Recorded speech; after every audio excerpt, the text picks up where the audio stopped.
Basically, we just headed south from Luvavamu Lodge and we backtracked kind of towards Luanda, and we left quite early because we knew we had quite a long day planned. And on the road towards Luvavamu Lodge, we actually noticed that it was really pretty and there was lots of baobabs around. So another reason for kind of leaving really early, I think we left at sunrise, was to try and, enjoy that road a bit more and take our time a bit more, which we did. And it was really beautiful. Also, just a side note is that on the way to Luanda, we noticed that some Pumangols had Spa Expresses and they sell pastéis de nata for 13 Rand. So on the road down towards Luanda and then heading east, we kind of became obsessed with finding a Pumangol with a Spa Express with pastéis de nata. Also, we had a slow puncture, so a Pumangol with a Spa Express with pastéis de nata and a compressor was what we were really looking for. But all of those factors combined are extremely rare because a lot of the station's compressors are broken. So we ended up finding one of pastéis de nata and espresso, but no compressor, but that's fine because we just used our own compressor to fill up the tire. The 590 kilometers ended up taking us about 12 hours, and this was just due to a combination of lots of trucks on the road. The road was just really narrow at some places, overgrown with long grass or bushes. So all of that being said, the road was beautiful. As we went more inland, it was just really lush, humongous trees. I would have said they were about 100 meters tall. Benito says more like 25 meters, but still very tall and so beautiful. Sadly, we didn't get that many videos because, as we said, the road was very narrow, so there weren't actually places we could stop to take pictures. So a lot of the videos are just from the car window. Anyways, we were getting quite hurtful towards the end of the day, and unfortunately the last 15 kilometers to the actual Calandula Falls was the absolute worst road. It was basically just like Swiss cheese with massive deep potholes, so you had to like really go slowly to go through them. So anyways, we got to the hotel after dark. Brother, oh, it's a new shirt as well. Come on, man. The campsite was very beautiful. It was really close to the falls, amazing view, and it was so close actually that there was kind of this mist coming from the falls for kind of most of the day. In the morning, it was quite wet, but then as the sun got up, it burnt away a lot of the mist, which made it quite pleasant actually.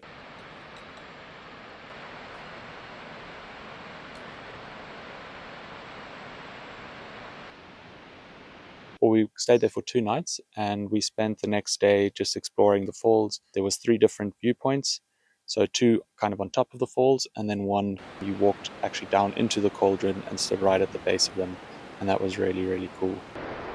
And it was really steep and slippery, a lot of mud, and when we got down to the bottom, the river was pumping. It was really, really impressive. We only got a couple of videos just because the spray really hit you down there, and Becca's camera isn't waterproof, unfortunately.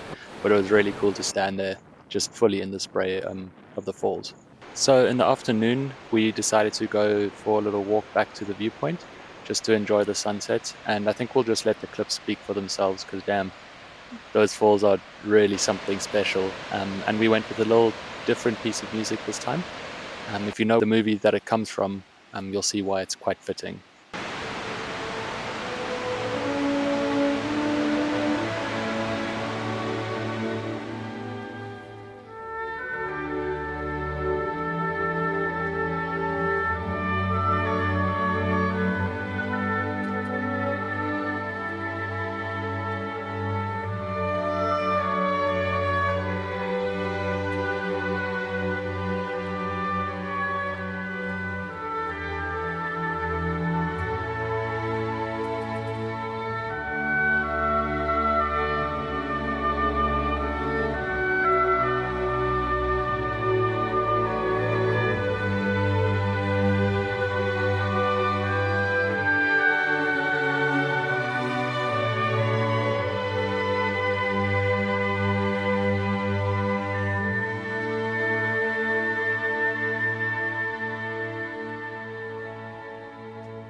So then after Calandula, we only had a short day, about 144 kilometers to the Pedras Negras. And we actually met some overlanders in Kakuso while we were getting bread and looking for fuel. And it was a big group of South Africans, 13 cars, I think it was in total. And they told us about a really nice spot where we could camp at the Black Rocks that they said would be perfect for the Jimny. So we were quite excited for that. And then driving out of Kakuso, the road to the Black Rocks, it was actually really cool because we're still quite high up and we had this really cool view just driving straight towards them, straight road, straight towards the rocks. And anyways, we got to the Black Rocks.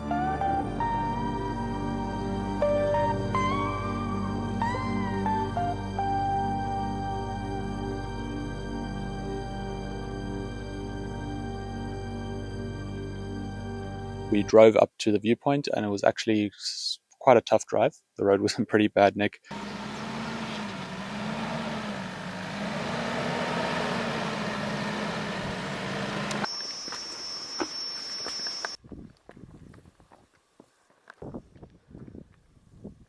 Spent some time at the viewpoint, it was quite pretty, and then headed back down. In those rocks, there's a little police station in town, and we just spoke to the policeman and asked if we could camp there, and he said, yeah, just down the road there to the left you can camp, which is where kind of everybody camps and where those overlanders have also told us to camp. We settled into the campsite early. The campsite at Black Rocks was probably one of the highlights of our stay. We were completely on our own on this outcropping of rock, surrounded by rocks on either side and behind us, and an open plain in front of us. So the sunset was really, really stunning. And when the lights started to get a bit softer, but it was really just incredibly beautiful, especially the scale of the rocks around us. And we were completely alone in the campsite, so just it was really, really special. Cool. Tonight we're making chili beef soy mince. Benito is making the rice, onions, and we're gonna add guinea beans, black beans. Pretty nice location.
So then the next day was also short. We were heading to Dondo, but we ended up going a bit further along to explore the Masangano fort. And it's actually really cool. It's this very well-maintained old fort from the mid-1500s.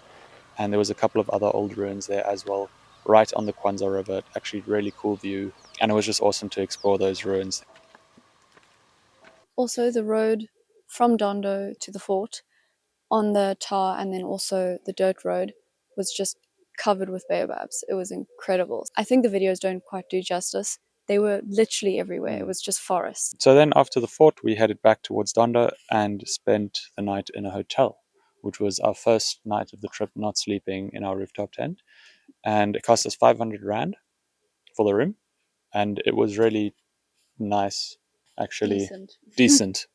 We did have to ask for a blanket. Cost us 500 Rand. So. And also they were really friendly. They were so nice. Before we came down to the bar restaurant area, they were playing like their Portuguese music. And when we got there, they started playing what must have been like English top hits, because it was just John Legend, Ed Sheeran, all those people. But yeah, when we left, it went back to the original music. So they were obviously trying very hard to make us feel comfortable. We left Dondo quite early because we knew we had another long day ahead of us, only 424 kilometers. It took us about 12 hours. But it was really, really pretty, like quite reminiscent actually of Voorheesburg or even Matopus, with lots of big rocks and kind of highlands, which was really, really nice. I think it's called Mount Moko. Anyway, it's just very tall, and it's apparently the highest point in Angola, and it is also on the 1,000 Kwanzaa bill. And there was just no fuel between Dondo and Huambo for those 424 kilometers. Literally not a single fuel station had fuel. So we ended up having to use a jerry can, which is when we found out that our siphon is still broken because apparently petrol dissolves glue.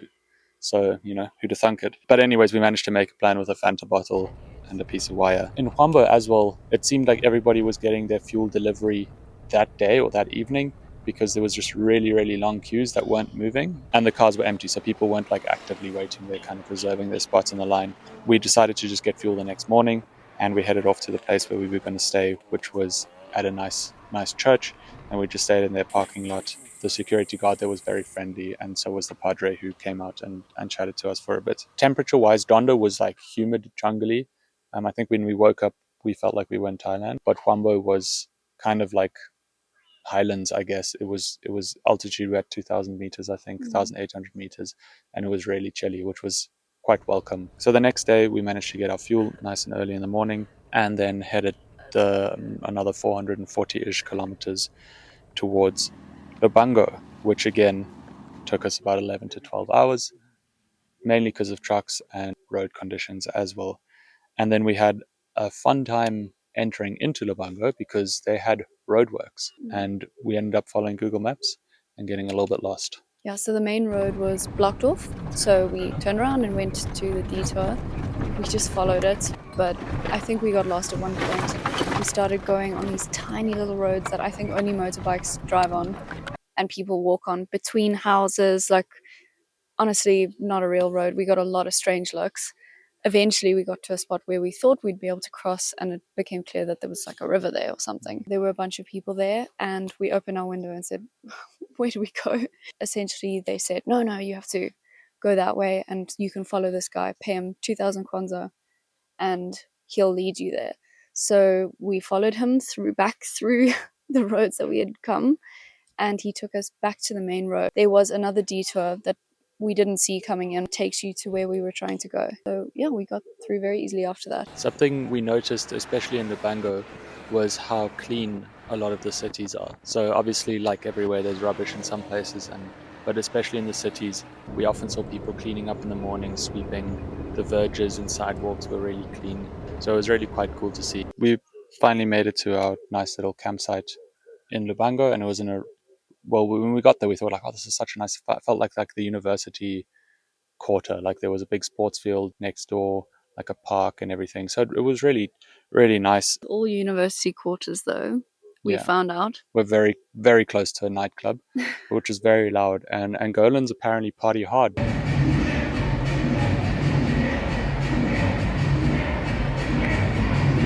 Didn't stop. Fizzles out at about 6 o'clock in the morning. So it's nonstop the whole night. Anyways, the next day we had a nice chilled morning and then headed out to do some shopping and some sightseeing. And as we left the ShopRite, we had a police incident. Strictly, it is my fault because I was craning my head to see if we could merge onto the road from the parking lot at the ShopRite. So I was craning my head and I didn't have my seatbelt on. And a policeman drove past. You could see the glee in his eyes. He was so excited. So we just sat there and said, sorry, we can't pay you. We need a receipt. They were not happy with us. We went from there towards the Leba Pass. The pass was beautiful. You can understand why it's such an attraction. We spent quite a bit of time there just enjoying the view. It was amazing.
We ended up getting back just after sunset to our campsite and decided we would just do Cristo Rey the next morning really early. We got up early. We had a little mishap in the navigation. So we left the campsite and I'd put it into Google Maps. We drove for about 25 minutes. To Benito's credit, he said, "This feels like we're going the wrong way." And I said, "No, look, it says we're going there." It said we had about 5 minutes to go and Cristo Rey was still far over there. So we thought, okay, we've gone the wrong way. We ended up putting the right directions in, and it turns out it was literally right next to where we camped. So that was a bit frustrating. And as we were driving up the hill past our campsite, we could see the sun just peeking over the horizon. It looked so beautiful. And then, unfortunately, we ran into another police pair.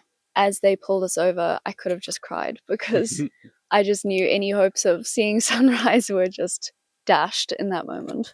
Anyways, it took us about half an hour.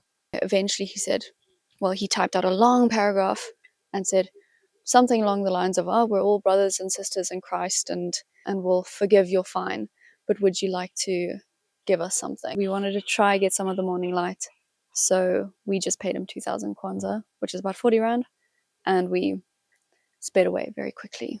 We did actually get to see the Cristo Rey. It was really beautiful, and there's also a fantastic view of the city from there. So that was really awesome to see. Yeah, so after Cristo Rey, we just had a chilled, quite easy drive towards Shangongo and the border, and the road was actually in pretty decent condition, and there was next to no traffic, so it was really pleasant. And it was really, really nice driving through Shangongo, actually, which was the first town we got to in Angola, and it was cool to see it again with all of our experience coming full circle. We made good time, so we thought we'd just push towards the border.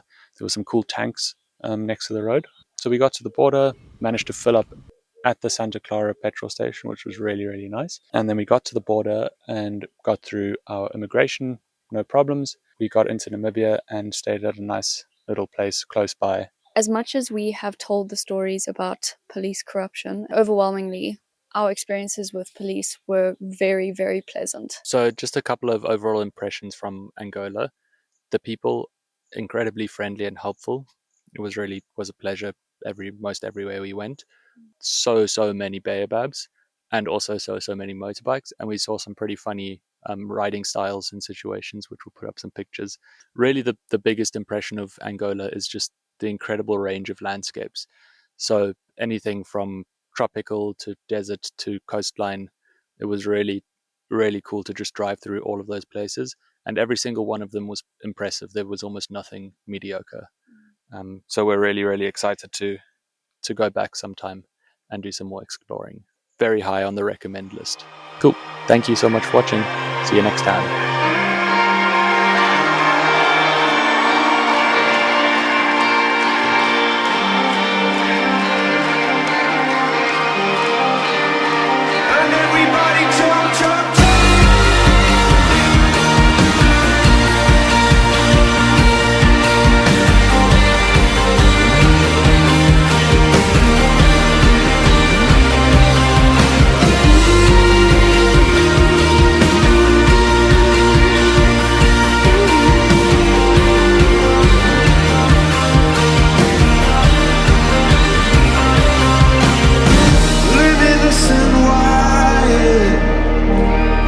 We'll be going in the dark.